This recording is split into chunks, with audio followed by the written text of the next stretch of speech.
এখানে আমরা লেবু নিয়েছি, লেবুর রস, তাই না?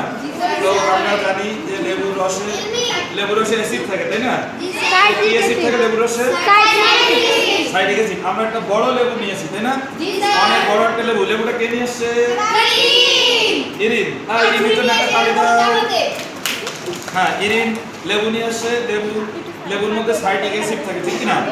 তো সেই সাইট্রিক অ্যাসিড আমরা একটা পাত্রে এই লেবুটা চেপে নিয়েছি, ঠিক কি না? এটার নাম কি? বিকার। এবং এটা একটা লিটমাস পেপার, ঠিক কি না? লিটমাস পেপারটার কালার কি? নীল। আচ্ছা, আমরা যদি অ্যাসিডের মধ্যে এই নীল লিটমাস পেপারটা ডুবাই তাহলে কোন কালার হবে? তো ঠিক আছে, চলো আমরা পরীক্ষা করে দেখি যে আমাদের এই লিটমাস পেপারটা নীল থেকে লাল হয় কিনা। So ready, 1 2 3। এই যে দেখো আমাদের লিটমাস পেপারটা লাল হয়ে গেল। এই যে আমাদের সবাই দেখতে পাচ্ছে, তাই না?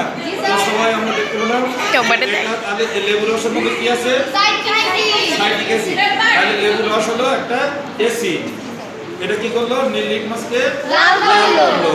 তাহলে আমরা সুন্দর একটা পরীক্ষা করে ফেললাম, তাই না? সবাই তালি দাও।